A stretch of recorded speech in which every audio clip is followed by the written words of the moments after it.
It is so healthy for our bodies to put ourselves in that place of gratitude, not just what it does for us immediately and allowing us to live our potential in that given moment, but on our health overall. This is Running for Real, the podcast for runners who know that for every runner's high, there are just as many lows. All those just missed PRs, easy runs that feel hard, injury blues, and more. Each week, we'll talk to running, health, and wellness experts about their highs, lows, and best advice to build our confidence. Running for Real is about being honest, being brave, and most of all, not feeling alone. And now here's our host, whose favorite pre-race song is Shine by Take That, Deena. Hello, my friends. Welcome to episode 117 of the Running for Real podcast. Thank you so much for joining me today. I have a very special guest for you today, one I should have had on a long time ago. But before we get to that, I want to just tell you about last week. We had my good friend Brad Beer on the show to talk about his experience with runners as a physiotherapist. We talked about aging without being injured all the time, struggling with the mental side of running, and his best advice for some of those pains that come up all the time. I absolutely adore Brad, and I have a feeling, if you didn't already, you will now too. Now, today I have one of the true legends of the running world, and I'd heard from other friends who are close to her that she's just the most wonderful, kind soul, and she exceeded that in every way today. We have Deena Kastor on the show, who has some incredibly impressive results by her name, in addition to being a best-selling author. But as you will hear, she's not just about her running. She loves many other things and shares a lot of those with us. But this is Running for Real, and we also talk about the bad stuff, the parts of her running that have been tough, like this disastrous run in Tokyo, where you're going to hear about it, where everything went wrong and she ran 30 minutes slower than her best. Deena is truly one of a kind, and I know you're going to love this one. You will hear there quite a few questions from Patreon members. I always give my Patreon members the opportunity to know who I'm interviewing ahead of time, but not just that, they can also ask their questions to the guests, which you will hear. You can find more about Patreon through the show notes at teenamuir.com/episode 115, or you can go to patreon.com/running for real. That's with the number 4, running for real. Before we go meet this wonderful woman, let's first send a huge thank you to Aftershocks and Body Health. This episode is sponsored by Aftershocks, the award-winning headphone brand, best known for its open-ear listening experience, powered by patented best-in-class bone conduction technology. Aftershocks headphones sit outside your ear so you can hear your music and your surroundings. I know. Aftershocks is a must-have for runners, providing the ultimate level of safety and comfort without compromising sound quality. To learn more and save $50 on Aftershocks endurance bundles, visit tina.aftershocks.com. That's tina.aftershocks.com. Thank you so much to our loyal friends at Body Health for sponsoring this episode of the Running for Real podcast. We all know by now that we need protein, but what many don't know is that even though we do get amino acids that help with repair from our food, the essential amino acids and perfect amino are the exact proportion needed for maximum utilization by the body, meaning our bodies have to work less hard because, come on, it's already being pushed hard enough by our training. So do your body a favor, get yourself some Body Health Perfect Aminos by visiting teenamuir.com/aminos. Deena, I am so excited to have you on the Running for Real podcast. I feel a little bit embarrassed with myself that I haven't had you on yet, but you are just someone that I have looked up to so much for so many years. So thank you for giving us your time to spend chatting with us today. It's a great afternoon to finally sit down and chat with you. It is, yes.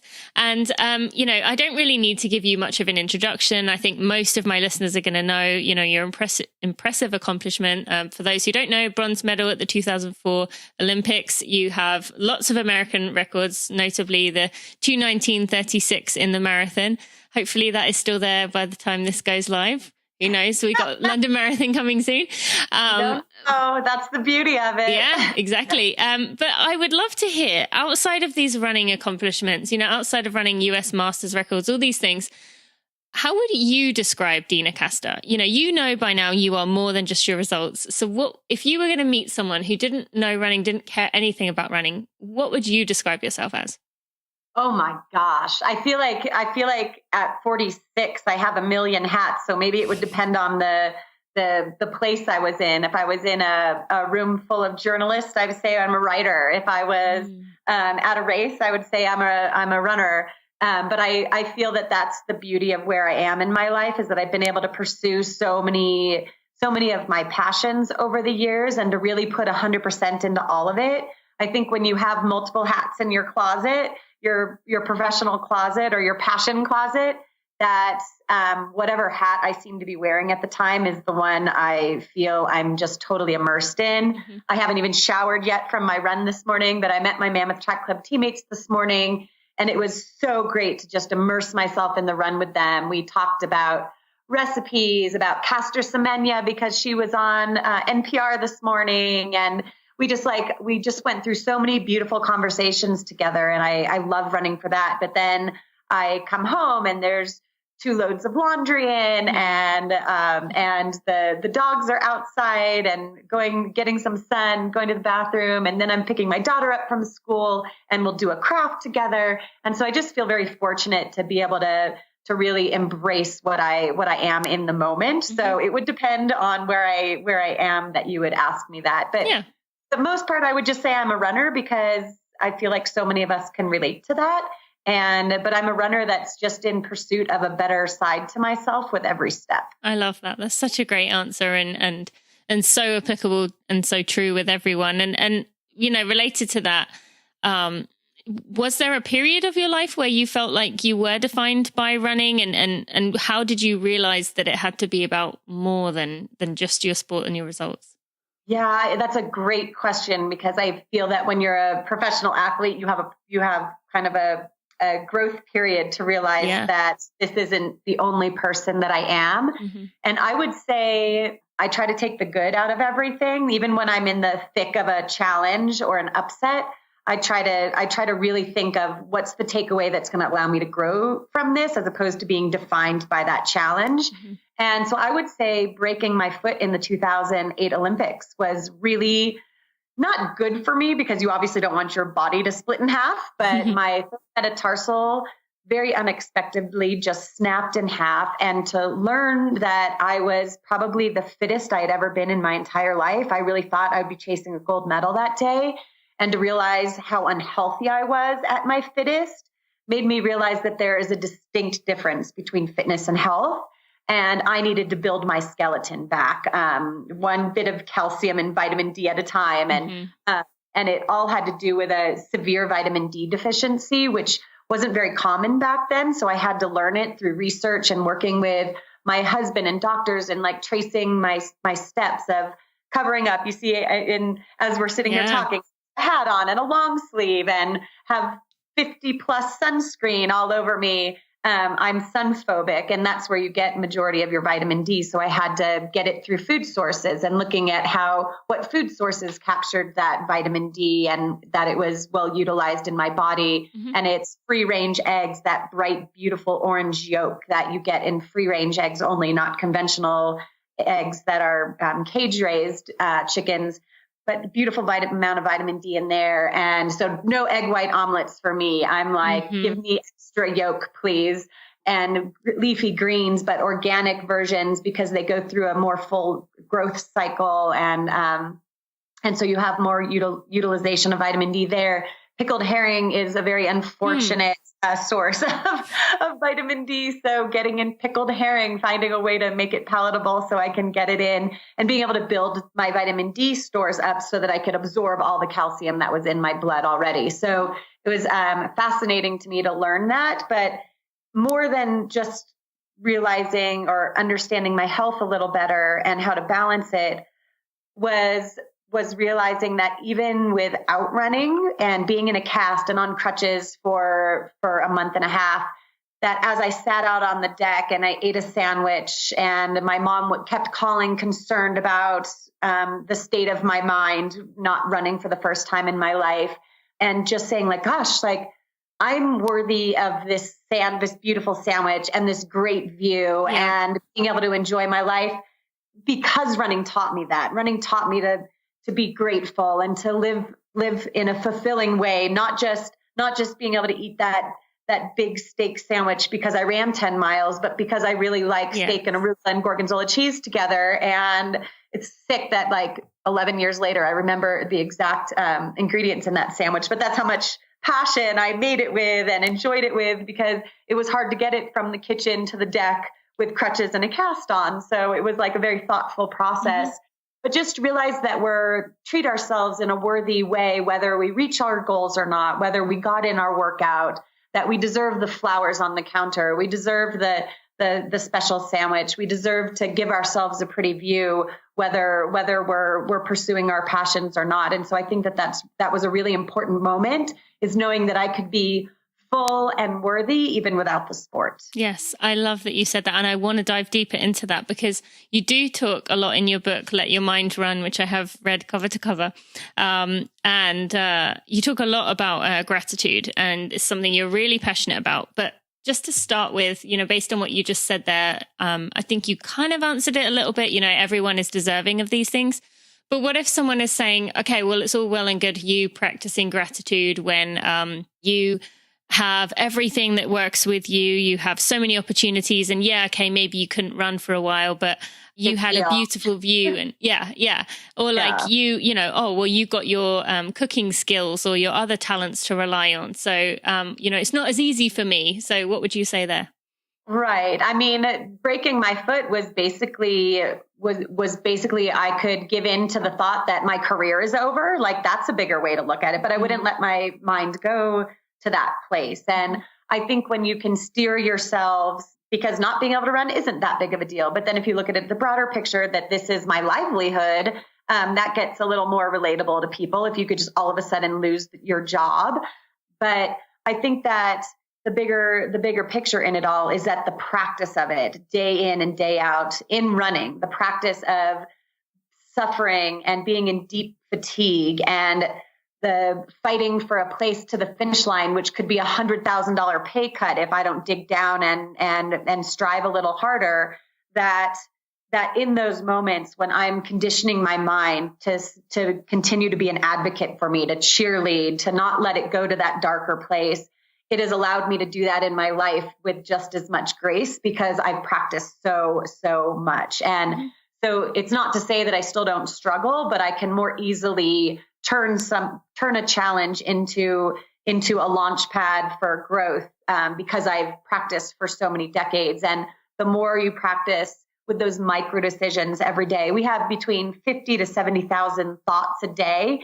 And if you count out how many of those thoughts are have a degrading tone or aren't so self-supporting, to how many are like, wow, you're amazing today, I think we would see that our negativity is a lot heavy. And if we really paid attention. So running has allowed me to really shift in life. And I'll give a couple of examples. And they may have been in Let Your Mind Run. They may have been cut. But as I talk, I'll remember that because of disappointment, realizing that deep disappointment no longer meant that I failed at something or I was a failure. It meant that I cared and I expected more out of myself. And to be able to redefine disappointment in that way that could allow me to grow instead of being stuck in failure was really profound to me. And I brought it into my life when I was grieving over my dead dog, my chocolate lab Aspen, who I had for 15 years. Like, I truly believe this dog taught me how to love unconditionally so that I can then love my husband like that, and my daughter and the dogs that I continue to rescue and raise. That grief was rooted in love because I loved so much. So the intensity of that grief was equal to the intensity with which I loved her. And that was worth it. Those 15 years was worth that current pain that I was in, to be able to see it from a standpoint of love instead of feeling lost and grieving, redefined grief for me to something that I can accept a little more. It still makes me emotional to think about it. Yeah, I was going to say, you seem like it, even just saying it there.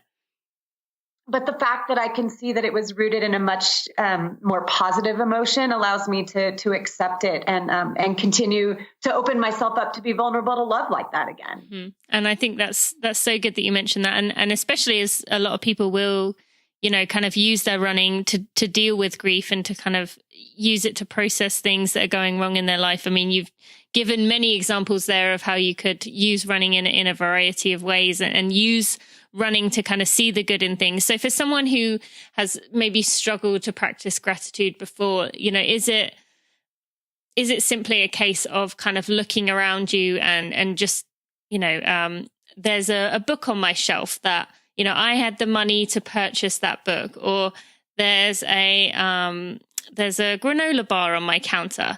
I love the taste of granola bar. Is it literally that's where you would suggest starting for someone? Absolutely. And it could be as something as being as broad as grateful to your family, to the roof you live under. It could be the fact that, like, I'm grateful for the fact that I have this little robot vacuum that I just came in from practice, and oh my God, I came home and my floors are clean. Yeah. To acknowledge it really does release good endorphins in your body. And it also, if your mind actually can't multitask. If you believe you're a good multitasker, you're just doing a lot of things in a half-assed way. So your mind can't actually multitask. So as I'm immersing in the gratitude of this vacuum, my mind isn't focusing on the fact that I have a lot of dog poop in the backyard to pick up, or it's not processing some of those more ugly topics, because life happens around us, like good and bad. It's all there, 50-50. It's happening, and maybe sometimes it feels 10-90 or whatever, but the more we can focus on the things that are right and we're grateful for, the more the negativity and the frustration and the hatred and the annoyances, they recede into the background. And of course, it's not to say that we should just be ignoring the things that are going on, the darker things that are going on in our lives. But if we're coming from a place of gratitude, then we can easily fix it without being emotionally attached to it, because we're grateful over here and we're just going to fix this ugly mess that's outside in a big brown pile. And I think that's something that we can all relate to as well, because whoever you are, you're going to have bad things and things that are kind of tormenting you and making you want to, do something about it. So what's the difference between having an attitude of gratitude, essentially? And you talked a lot in your book, Let Your Mind Run, about having a good attitude that your coach, Joe Vigil, talked a lot about. So what's the difference between, practicing gratitude and having a good attitude towards your training in your life? Yeah, I think that's more like just evolution of ideas. Like, having a good attitude to me was just showing up and being supportive of my teammates and not allowing that inner frustration to become vocal so that my teammates were hearing it. And then they would think, oh yeah, I'm really tired too, actually. Like, you just kind of keep those thoughts to yourself. So it was just having a good attitude and being encouraging, being upbeat and optimistic. And, but the gratitude part had a much deeper resonance. I remember starting it was just like, I like cold lemonade clinking in my glass on Sundays, and sitting on the porch and having the breeze rock the chair for me, or watching the dog dig a hole in the garden, even though it would make me like a little frustrated. It was so cute to see her at work, because I would think, man, she's pretending like she's me, like mulling around in the garden. She thinks she's picking weeds, but really she's destroying the lavender. So just putting your mind in those few places. But because I was writing the list every night, and I started with 10, but maybe halfway through the week, I was just putting like 3 or 4 things down. But all of the items on your gratitude list need to be unique. You can't just put, oh, I'm grateful for my husband every night. You have to like find unique items to put on it. And what happened is that I was subconsciously going through the day, looking around at what I could be grateful for. And because of that, the frustration receded again. And so I found myself pinpointing gratitude in the smallest things. It could just be like the stillness of the air in the morning, and how could still feel so cold, or it could be that sun on your back in midday when the temperatures climb, or the way the whites on the peaks, the snow on the peaks are catching the light so beautifully as the sun's going down, and how does it turn pink, and like just focusing on those little things. And they could be mundane, but it has a chemical effect inside your body in a similar way that anger and frustration would release cortisol and a stress hormone and make you become tense. And then you get hypertension, and then you have heart disease. It's like, it resonates at such a deep internal level that it is so healthy for our bodies to put ourselves in that place of gratitude,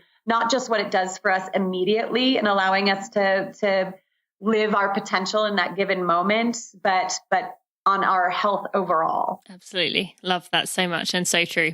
All right. I would love to switch gears and move towards some different questions, hopefully, about your running career. Now, you, as I mentioned, you have a bronze medal in the Olympics. You have many American records. Looking back now, and we talked a little bit about this before we started recording, were those, or are those, your running highlights? Or are there any other races that actually mean more to you than, you know, those what people would think would be the highs? Yeah, I think medals and records and major marathon wins, national championships, all of those have been amazing. It's the goal I set out to do, and anytime you reach that goal, it feels so good to accomplish. But I think some of my favorite races were the ones that I struggled the most. We were talking about I just ran the Tokyo Marathon this year. It was my 5th star for my World Marathon Majors. So I have one more to go in Berlin. It was my slowest marathon to date. And we don't have to talk about times. Just know that it was my slowest marathon to date, and one that I was the most proud of because it was such a struggle. It was cold and it was 40 degrees and pouring rain from the time we were on the starting line until I got to the finish line. And last year I dropped out of the Boston Marathon with hypothermia. So I had it, like my mind kept going to, I have had it with cold rain. And I got knocked down twice in the race. My watch popped off one of the times I was knocked down. The second time I got knocked down so hard that I didn't realize it until a few weeks later when my body started recovering. My knee swelling went down, my hip started feeling better, and the scabs were drying up, and my shoulder was still in excruciating pain. And I went to the doctor, and it turned out it had been dislocated the whole time. So I bit on a towel as he popped it back into place, and had like immediate, like tears welled up in my eyes because it was like just this immediate relief. I didn't realize what chronic pain I had been in. It was painful, but I didn't realize how intense the pain was for so long. Can I just pause you? Did your doctor kind of say anything about, you know, like being tough and known for like pushing through pain? Was he kind of like, wow, like how did you? Did. Yeah, no. That was like, you must have an enormous pain tolerance, and I'm like, well, no, I've actually been in quite a bit of pain. Like, I don't know if I was tolerant or not. That's why I'm here, because I've lost my tolerance for this. But it was so painful. So finishing the last 15K of that race with a dislocated shoulder and a swollen knee and cuts on my hands, my gloves ripped a hole right on the palms of them. It was just like a disaster. And but I made it to that finish line. And even in 2015, I had it's actually the epilogue of Let Your Mind Run. 2015, going after the Masters American record in the marathon at the Bank of America Chicago Marathon. And I just had a challenging buildup. I had a challenging race, but I was like, you know what? This is what I do. I'm writing this book right now, and I'm talking about all these tools that I've learned over the years. And this is my opportunity to use it. And I was using tools, but they weren't working sometimes. And then they were working other times. But the moral of the story is that every chance I had, I can make an excuse to throw in the towel, or I can continue to pursue. And choice after choice after choice. I had legitimate excuses, so I could have been really okay with using them, and even today justified them. But I just kept choosing to persist and choosing to persist. What have I got to lose? Choose to persist. And in doing so, I ended up reaching my goal, and it shocked me. And I was like, why am I so shocked? I just completed a book. It hadn't gone to press yet, but I just completed a book that talked all about this, talked all about the pursuit of positive choices. And I was blown away at how easy it would have been to steer myself off course and to live out that excuse. And instead I pursued that positive path again and again and again and again. And because of all those micro decisions, was able to fulfill the goal. And I remember hugging Andrew and Piper at the finish line, and I was just in disbelief that it worked. You're talking about Chicago, yeah? Yeah. Okay. Yeah. So when you were in that moment, you mentioned about having all these things you could have, backed out, you could have used these excuses. And you said about, you just written this book. Was there any part of you that thought, I can't back out now because would you feel like a fraud? Like, I just wrote this book and I can't even do it myself. Was there any part of you thinking that? No, because I had legitimate excuses. I really believe this is legit. Like, I had the flu 2 weeks before the race. Before that, my training was disrupted because of the California fires that year, like ash falling from the sky that kept me from training. I had allergies really badly, and that disrupted my training. And Andrew just shifted my focus to all the work that I had done. So I was like, you know what? He's right. Both of these are my reality, the challenging part of this buildup, but also what I accomplished. And the only thing that's going to support the story I want to tell is believing in all the work that I've done. So I towed the line with that. And then the race itself was challenging. And with every moment, missing a water bottle, getting tripped, feeling great at mile 20 and awful at 21, there was like all this stuff going on in the race. That last 10K just being complete agony. Like first I thought it would just be 1 mile at a time. Then I'm like, I got to get to the next light post, just get to the next light post. And then it was just run the step that I'm in. I'm just going to run the next step and the next step and the next step. And hopefully it'll add up to enough steps to get me to that finish line. Like, just playing that game with myself time and time again. I'll say again that it was because I've practiced it so many years, but I think the unbelievable part is that those tiny choices, those little choices we make throughout the day matter significantly when they add up. And so making that mental habit of choosing what's going to support you is so, so vital. Yeah, I think that's great to mention that. And then Tokyo, was that kind of you were using the same tactics then, or what kept you going there when there wasn't really anything like on the line? Yeah, I think it was just finishing. Like I need to finish. I need to accomplish what I set out here to do. I was going to run this race and get the best out of myself that day. And that was it. That is all I had on that day. But I had to get there. I didn't want to give myself any other option. It was a miserable last 15 kilometers. But to me, I think, well, what's suffering for 15K in a race if this is the habit of when you fall, you get back up and keep going. Like that to me is what it's all about. And if I can do that in this race, then I can more easily do it when I fall down in life to pick myself back up, because I've done it repeatedly. I've done it a million times in practice and in races. You fall and you pick yourself back up and you keep going. And I think that when I think of it in those terms, that running doesn't really matter. Yeah, it's good for your health. But if that were the only thing I was after, I would just go out and run easily for a half hour to get my cardio in every day. But it's about flexing that optimism and making sure it's at the forefront of my life and everything that I do. And running is the way that I can reinforce it day in and day out. I love that. And then one more question related to Tokyo. Did you feel any pressure at any point when, you were struggling, you were doing your best, but was there any part of you that was thinking, oh, this is not good. I'm so far. Everyone's going to judge me and think, oh, look what happened to her. Did those thoughts go through your mind at all?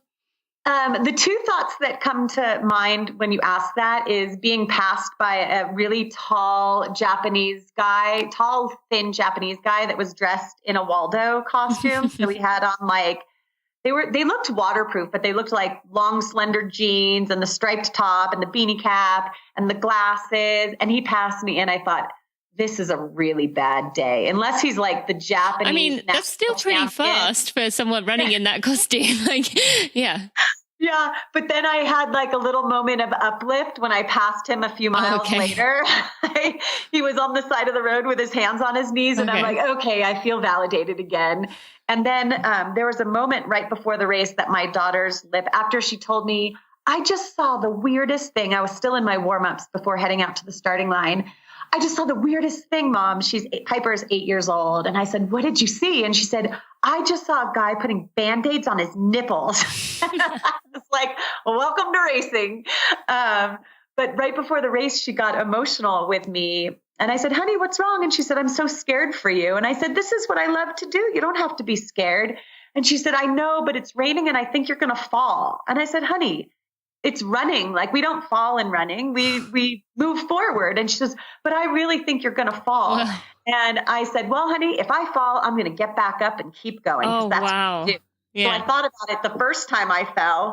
I thought, you know what? I told her I had to get back up and keep going. And then the next time when the guy just like clocked me the first one was like a shove from behind. So I stumbled. And I think because it was cold, I just couldn't catch myself. So it was a little bit of a lighter fall.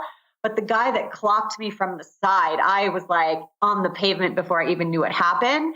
And that's the one that did some damage. Yeah. But when I was laying there with my face in a puddle thinking like, this is so much more comfortable than running right now, I was like, but I told her I'd get up and keep running. So a lot of my thoughts that final stretch was, did I fall because she said that? Yeah. Is she a prophet?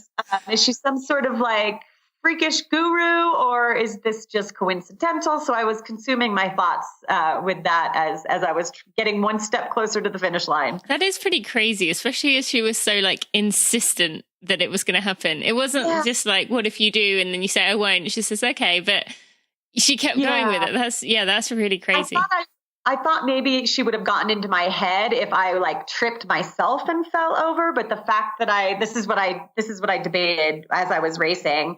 The fact that it was actually people like physically shoving me, I knew that it wasn't me going like psychotic.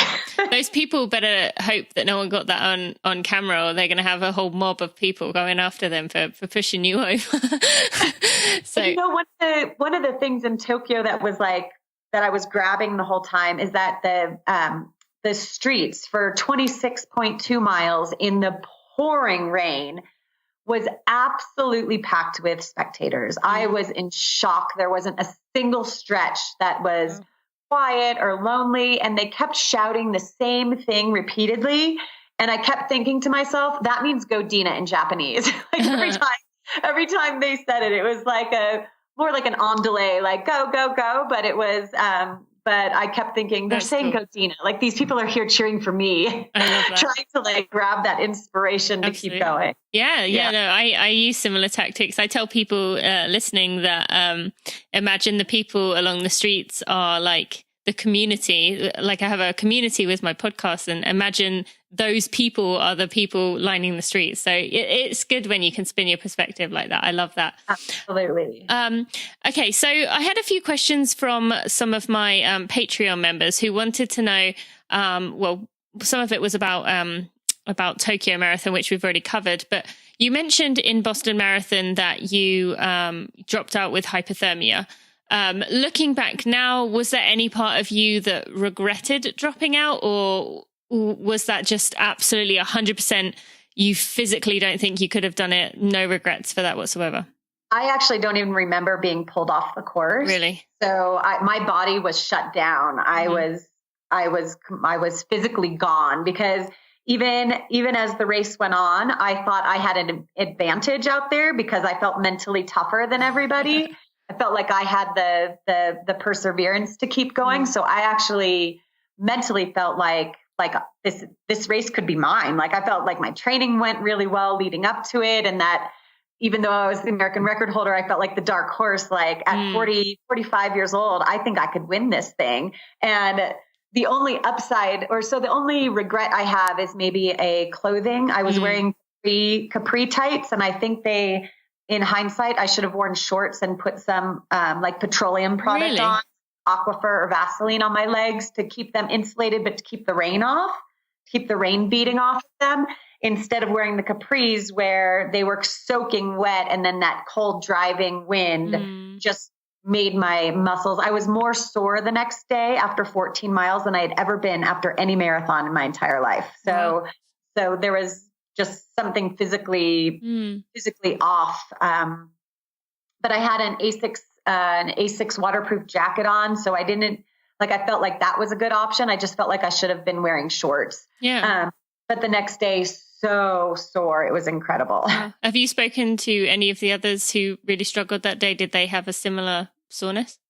Yeah, actually, yeah, because a lot of people that finished the race said that it took them a long time to recover from it. They took a couple of weeks off and got back into running and realized how sore they still were.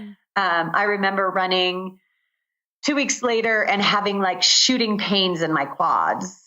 And it was just on a soft pine needle trail at a very easy pace, and still had sharp pains in my quads. And it was common for people to be sore after that race. I think just because their muscles were so rigid and continuing to hit the pavement like that. Sure. I'll say the only upside of my Boston Marathon experience last year was because I was having such a hard time recovering. They put me in this anti-terrorism van. So I was like in this, I don't know, looked like a SWAT van. I was in this SWAT van and they had the television on in there. I got to see Desiree win. So I was so excited. Oh, that's cool. That probably took some of the discomfort and misery away from that moment. Yeah. Although if you said you couldn't remember much, maybe you can't remember well, too just much. not in those beginning. I don't remember like off the course or being in the tent very much, except for a moment where they tried to give me a cup of hot broth, and it shook out of my hands, and I had blisters the next day from the hot broth falling. Wow. Because my hands were trembling so badly. That's the only part of being in the tent I remember. And then they put me in this SWAT van. Wow. Okay. And so, we've talked there, you didn't really know what was going on, got pulled off the course. And you've talked about Tokyo finishing no matter what, Chicago finishing no matter what.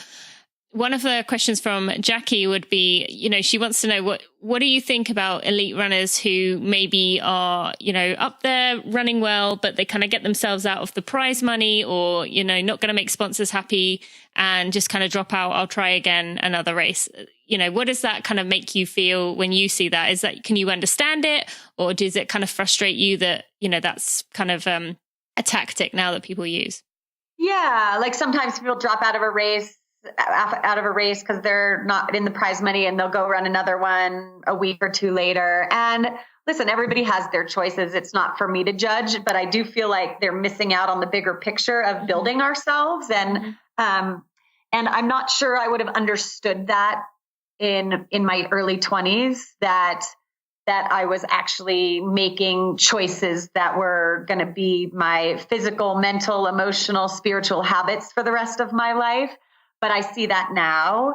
But I'll also say that I never got into that because I had really great mentors around me. And in the coaches I've worked with my agent, it's like, this is our plan. This is what we're working for. And I do everything in my power to make it possible. And if my best on a given day is going to put me in fifth, then that's the reality. If I'm just out of prize money, that's the reality of where I physically am. And so get back to the drawing board and keep working for it.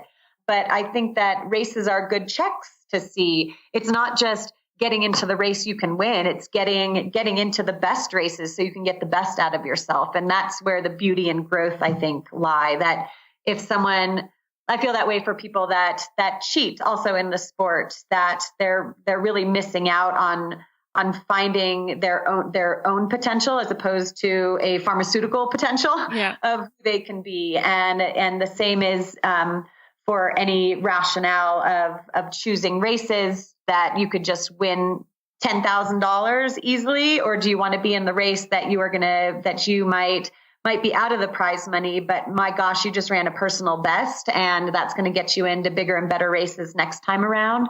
So I think it depends on the goal. If the goal is just to make some money in your youth and then hang it up and go get a different job, then that's fine. But do you think that's sustainable for someone like you? Obviously are known for being, incredibly durable with the amount of years that you've been able to run at a high level. But for someone who is doing that, maybe in their early 20s, do you think that's realistic that you could keep doing that for many years? Or do you feel like after a certain point, the money kind of loses its appeal and it just kind of, it's hard to keep yourself going? Yeah.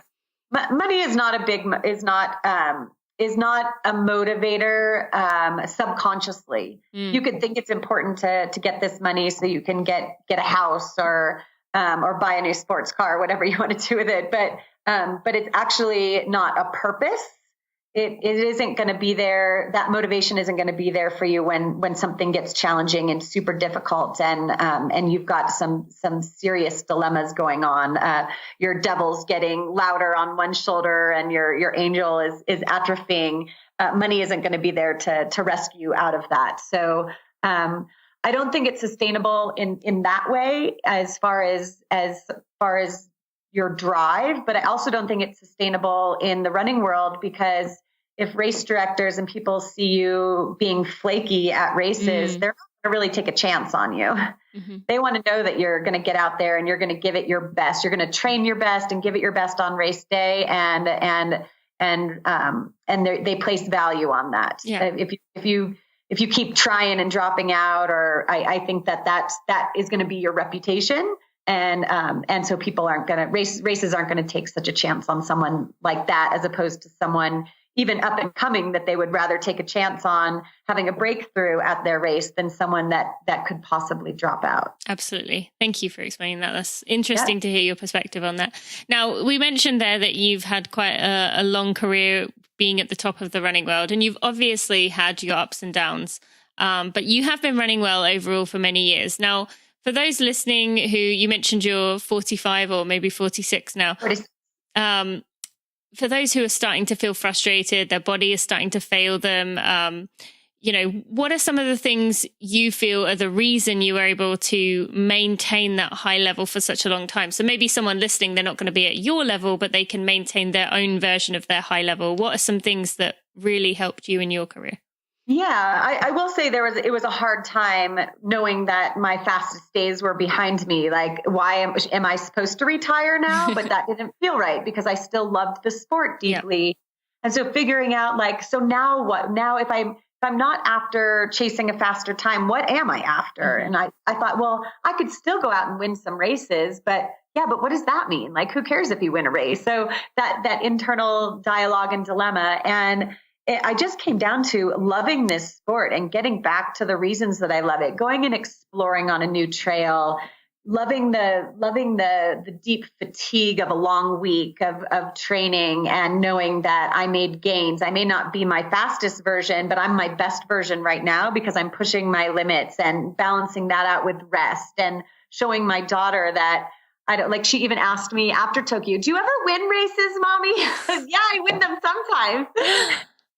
So the brutal, honest child, but I think just to me, what I get out of the sport now is just being the best version I am of myself today, knowing that I'm setting myself up for a better tomorrow, and that tomorrow is setting me up for a better week next week, and seeing how I can continue to be healthy, be a part of this running community that I truly cherish, from back of the pack to the people that are breaking world records today. Truly love that, the dynamic and the relatability and the sense of community that we are all in it together, mm-hmm. and all learn from each other. That keeps me going. And it's also the place that I strengthen my optimism, that I gain my perspective and build the tools that I feel allow me to be a better wife and a better mom, and being able to influence my family in a positive way, and to not react with things, but to think them through. And running is what taught me that. And in order to keep it in the forefront of my mind, I need to continue practicing that. Yeah, I love that. And then, you were telling yourself this and finding your why, finding reasons to keep in the sport and keep doing it. Like you said, when people may have been pressuring you, or you may have been asking you about retirement, but Did you feel anything the other way? This is a question from Alison wanting to know, did you feel any pressure to kind of keep performing at each level you were at? Maybe you were doing your best, but, well, should my best be to break the 45-year-old, marathon record, or are people expecting me to keep on breaking records? We keep seeing Joan Benoit doing things, again and again. And I wonder how much of that is kind of portrayed onto you. Like, Deena, you're supposed to be doing the same thing. So I did go after the American record in the half marathon in 2014, Rock and Roll Philadelphia. Yeah. I went after the American record in the half marathon and ended up breaking the world record. Yeah. And then went to Chicago to break the American record in the Masters division in 2015. And other than those two things, I haven't been pursuing records, because in my travels and going and motivational speaking and going to different races and being keynote speakers at expos or certain events, dinner parties, that to me is where I see my value. I'm reinforcing, just like visiting with you today, I'm reinforcing all the things that I believe in, because I'm talking about them, bringing them to the forefront of my mind again. So thank you for asking. Yeah. But then even with the dedication of my book, I think it became my purpose now, with Coach Vigil showing me year after year that all that we have, whether it's time or money or food or knowledge, that the value of it increases when we share it with others.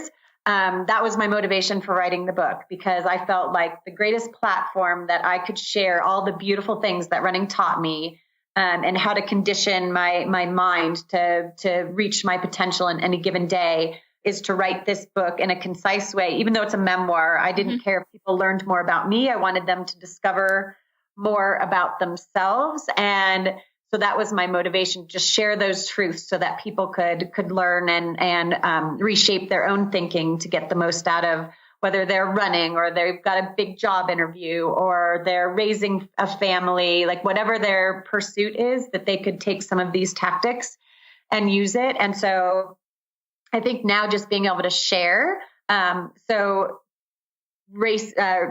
around the country and speaking with people takes time away from my training. Absolutely. But to me, that fits into my values, because I'm there sharing myself with the running community or with businesses that are pursuing the same excellence I was pursuing at the height of my career.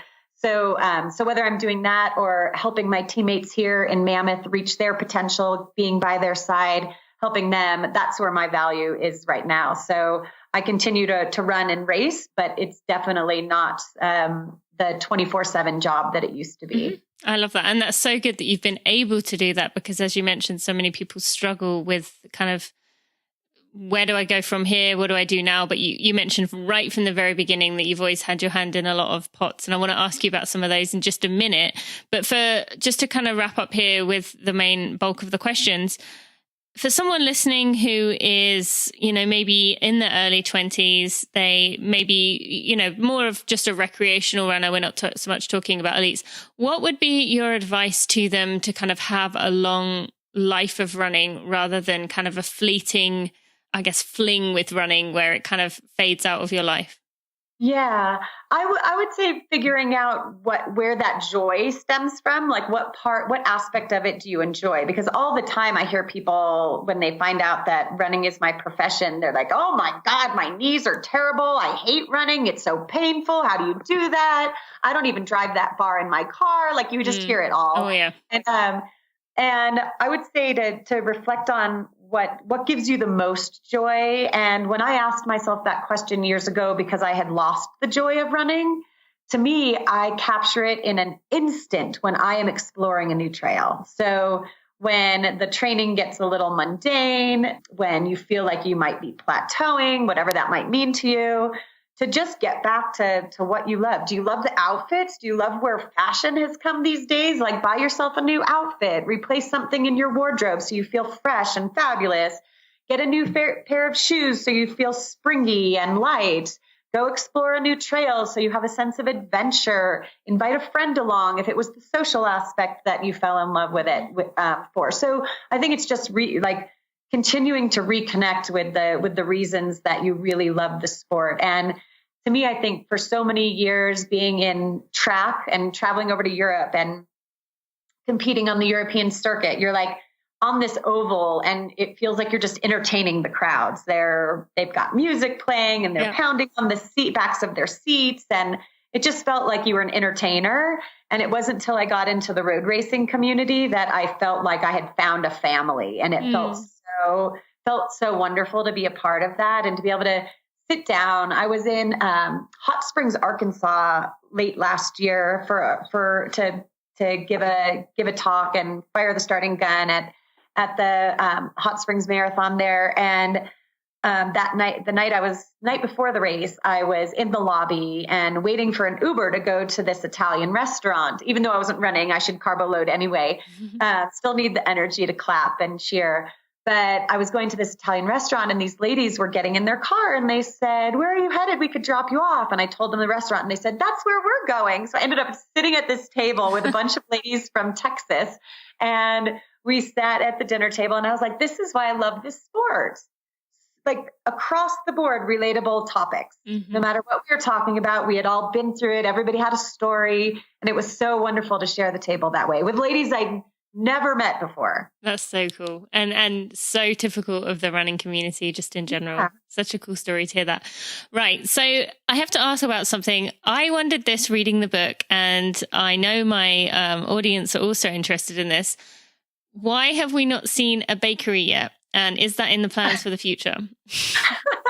The only thing on my to-do list I haven't fulfilled. So it transitions all the time depending on where I am in my life. And so right now, my pipe dream, because it's always like, if you asked me 5 years ago, it would have been different. But right now, my pipe dream is getting an Airstream trailer and catering out of it. So it wouldn't be a food truck, but it would be like an events Airstream so that if someone was having a wedding or a business party or a baby shower, wedding shower, something corporate, that they would have a menu to choose from, a prefixed menu to choose from, and then it would be catered out of the Airstream at a given spot. We have a lot of scenic spots here in Mammoth Lakes, California, that we could get permits to cater out of, and so to set up really pretty tables and chairs and have people dining outside. If it was evening, we would set up lights and make it very Midsummer Night Dream-like and cater out of that.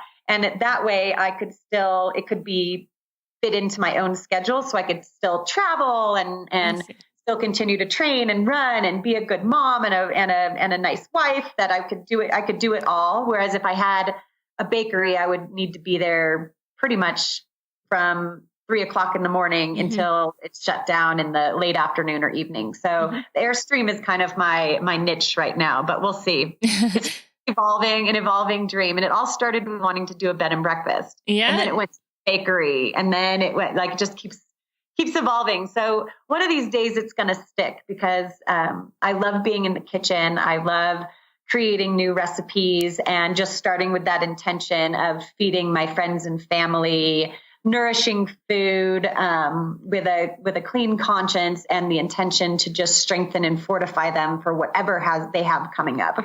Absolutely love that. And this is a random side note, but can you give us maybe one simple, very simple thing that people could cook that is one of those nutritious meals that you could easily describe? Maybe it's a one-pot meal, maybe it's, I don't know, lemon and some kind of herb on fish. Like, what would be one thing you would love to give the audience? I think as a mom of an 8-year-old, I'm always like forcing greens, like that's fine. You can have the cake, but you got to finish your greens first, So one of our favorite things to do with broccoli is after it's tossed in olive oil and sea salt and roasted in the oven, right when it comes out, I put lemon zest all over it and then squeeze the lemon on top, and she loves it. Okay. Another thing is roasting the Brussels sprouts again with olive oil and sea salt, but at the very end, drizzling a balsamic reduction on top really gives it a nice flavor pop. So that's two easy things to do with vegetables, and really a balsamic reduction could zest up pretty much any vegetable that you want to either make it look fancy by being fancy with your drizzling or or just having some nice deep flavor to add on top of it. I love that. Great ideas. I'm glad you gave us vegetable ones because, we all have enough recipes for meat or fish, but it's the vegetables that are the tricky ones to get to get down. Okay, so you mentioned that your dreams change often. You have things that you're passionate about at certain times. But as of right now, if you could look 10 years into the future, what would Deena be doing?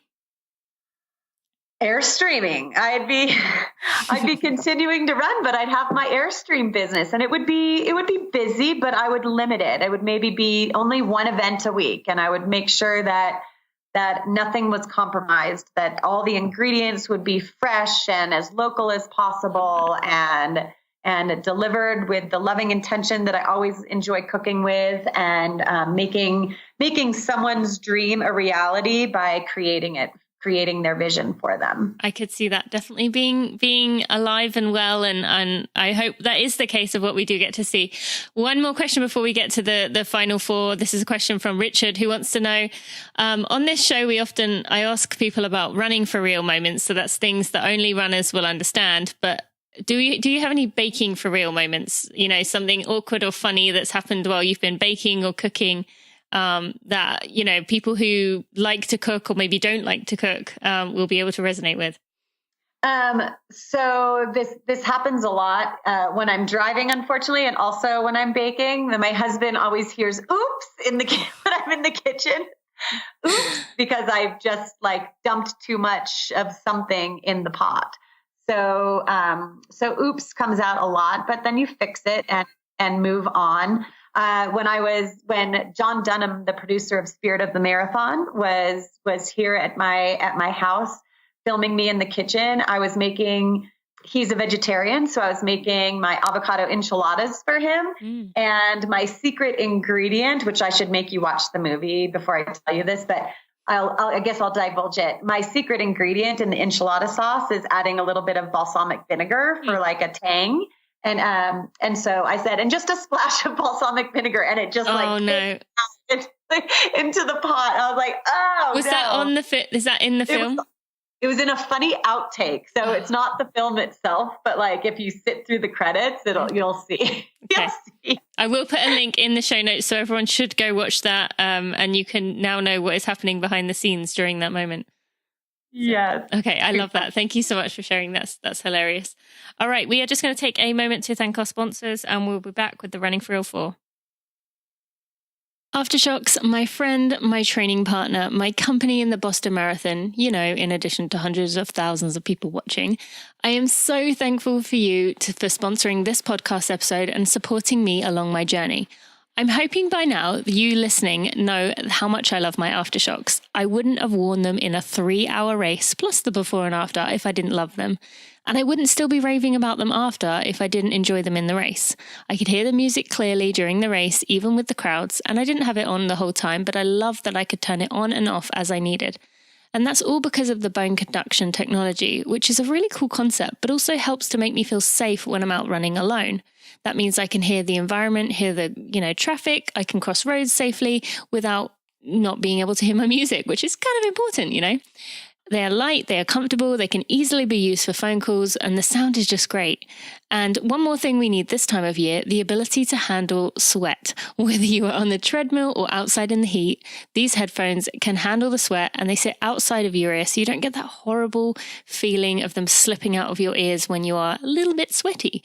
You can get $50 off a bundle by visiting tina.aftershocks.com. That's tina.aftershokz.com. Friends, when you are in the middle of a marathon training slog, or any other training slog for that matter, when you feel just so damn exhausted, you don't know if you're going to make it to race day, let alone through the race, and you might just go curl up on the side of a road to take a nap. Yeah, I don't just remember those days, I feel them too, especially on the long runs. They are kicking my butt, but I don't know how I even used to make it through 24-mile long runs. One year, I even did a 17-minute 5K in the middle. Makes me exhausted even thinking about it. You know what helps though? A good recovery routine. Now, you heard Christy Ashwandan on here recently talking about how important it is for us to get more sleep. And like you, I hear her. Sleep is important. We know that. And we're trying so hard to get there, especially with those tips we learned from Amy this month. But it's not always as easy as it sounds, is it? How else can you help yourself recover then? Well, for me, taking Body Health Perfect Aminos every day helps a lot. It contains all the essential amino acids the body needs to support and maintain the muscular, skeletal, and hormonal system. Many people know that protein is essential for optimum health, but most assume that they're consuming enough through food. So why is there a need for an amino acid supplement? Well, the simple answer is, yeah, you do get quality aminos from your foods, such as eggs, meat, fish, nuts. But most of that protein in food is not converted into body protein, and it just kind of makes waste that the body has to get rid of. Perfect Amino is an amino acid supplement that is 99% utilized by the body to make protein. No other form of protein comes close. So hop on over to tinamuir.com/aminos. That's AMINOS to get yourself 10% off. They have a 100% money back guarantee. So what do you have to lose? All right, we are just going to ask the final 4 questions here, starting with one piece of advice you'd like to give the listeners for life. I think my advice would be to control your thoughts. Sometimes we think we're born more negative or positive, but when life is happening, the only thing we do have control of is our thinking. And so to harness it and steer it in the way that is gonna help you, whether help you cope or help you move on or help you launch or succeed, to always be paying attention so you can control your thinking. So I just want to clarify that just for someone listening.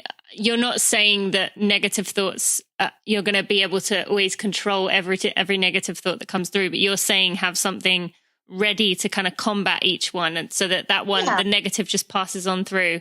And then the positive is there to stay. Is that kind of what you're saying? Or if it's negative, you think like, okay, is this fear? And should I show that I'm courageous to move on beyond this fear? Or is this fear keeping me safe? Like to just think it through for a second. So that you're not just owning a hard moment. Is this really how I should be thinking? Or should I try to change this thought to be a little more self-supporting? Like there's even moments where I'm running and I'm going up a hill and I could tell that I'm slowing down and I think, oh, come on. And then I'm like, okay, well, that wasn't a really nice tone. I think what I meant to say is, come on, like, let's go. Yeah, there you go. I like that. That's good. Yeah. Good perspective shifting. All right. One person to follow on social media and why? Nature is amazing. That's the handle? Yes. Okay. My daughter and I love seeing it. It's just an uplifting. We can always hear about how perfect people's lives are and see how wonderful and well-traveled they are and how perfect their makeup is applied that day and or their strong opinions. But when you can just pause and just see a panda bear rolling in the snow or just seeing 2 bunnies eating strawberries, like that's something that really uplifts my daughter and I. When I pick her up from school, we'll watch a couple of the latest posts from Nature is Amazing just to get a little giggle. Cool. Well, you should. There's a TV show on Netflix right now called One Strange Rock. I don't know if you've heard of it, but it's all about nature and it's as told by astronauts, and it's just made me look at the world in a whole new way. Like something as simple as the rain. Like you see the rain and you're like, ugh, it's raining. But then you watch this and you're like, wow, like without rain, like we wouldn't be here. Like, it just how everything's connected. It's fascinating. So It is on there. I would recommend everyone listen, but especially if you love nature kind of things. That was just so good. I'm going to take that recommendation. Yeah, it was great. Okay. And what about a running for real moment? I mentioned, this is something that only runners will get.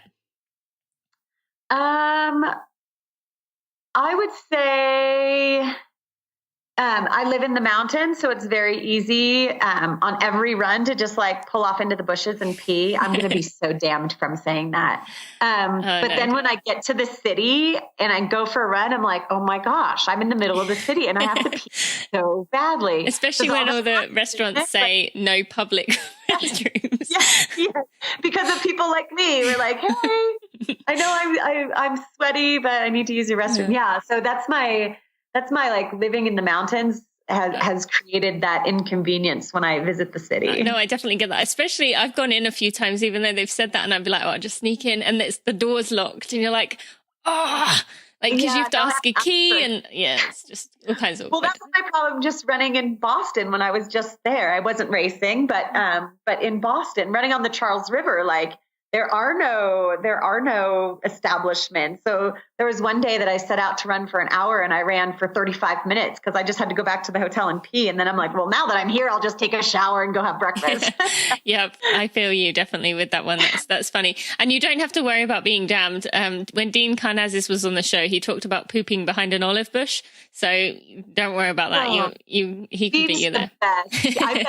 I bet he could have taken over the whole podcast with some of those running for real moments. Yeah. He had plenty of them. And he actually shared them, which I was surprised. I thought he wouldn't give me the answers, but he did. Oh, he's wonderful. Yeah, he is. Absolutely. So yeah, I love him. All right. And finally, what do you tell yourself on the start line of a race? And has that changed? Yeah. It has changed. I've thought like, in my older age, like every old cell in my body knows how to do this and faster. And every new cell, you better jump on board for a crash course on what it takes to get the job done. But there's other times where I have thought, this is my moment. This is for me right here and right now. This is what has gotten me out of bed every single day to put in the work. And now I get to show off. Like this is, like it excites me to do that. And I think it's how I feel that resonance of butterflies in my stomach. It feels like that type of excitement. Like this is it. This is why I do what I do every single day, all for right now. So it gets me really fired up. Yeah, I've had a lot of psychologists on the show, and many of them have said a version of this, but kind of, have you ever accomplished anything good without those butterflies? No. Yeah. So, they're there. It's like, oh, hello, old friend. You're going to help me, do my best today. It's a kind of cool thing to, people see nerves as something really bad, but actually it's a good thing. It means you care and it means you're ready and your body is directing energy into the right place. Your, muscles. So it's leaving your stomach, which is pretty cool. Yeah. But, okay, Deena, how can people find more about you? I have mentioned your book, Let Your Mind Run. There will be links in the show notes for people to get it, but where can people follow you in the future? Great. My Twitter handle is at Deena Kastor. My Instagram is at Deena8050. Where did that come from? I've always wondered that. It is the altitude that I am sitting at right now talking to you. That's the altitude of my house. So 8,050 feet. So, and then also my website, DeenaKastor.com, where you can email or get in touch with me through there. Okay, great. Well, thank you so much for your wisdom, for just inspiring so many people, myself included. We just appreciate you so much for all that you do. So thanks for being a bright light in this world. We appreciate you. Thank you. It was a fun chat. My friends, if you have a minute and you could leave a review on your favorite podcast player, Apple Podcasts, iTunes, Stitcher, Overcast, Pocket Cast, Spotify, or whatever else podcast player you use to listen to this podcast. Or if you would subscribe to this podcast, you will help me get out in front of new runners to make our tribe even bigger and even better. It might not seem like you as one person can make a difference, but really it helps a lot. And it shows me you appreciate the hard work I put in for those. Thank you so much. I had heard such nice things about Deena, but you never really know with the top level athletes, but she was just so special. How about that for the dinner with the two runners randomly? Those lucky ladies got to spend their pre-race meal with Deena. Deena and I actually went on to talk for another 20 minutes afterwards, and I kind of wish we'd recorded that part after we had such a fascinating chat about our other passion, which is helping this world we live in, the environment. But I guess that was forever lost. I mentioned before the show that the Patreon members get to ask their questions to the guests. And actually, I asked the Patreon members who they would like to hear from, and many of my upcoming guests are their suggestions. If you want to support me and join my Patreon, you can go to patreon.com/runningforreal with the number 4, or you can visit the link in the show notes. While you are getting Deena's book, of course, you can find those at tinamuir.com/episode 117. Next week, you are in for a treat. Starting this Monday, as in a few days' time, my mental training week will begin, which means 7 guests, 7 days, all sports psychologists, motivational speakers, and mental performance coaches. I wanted to bring them on to have each of them give you real actionable advice you can take on to implement into your training.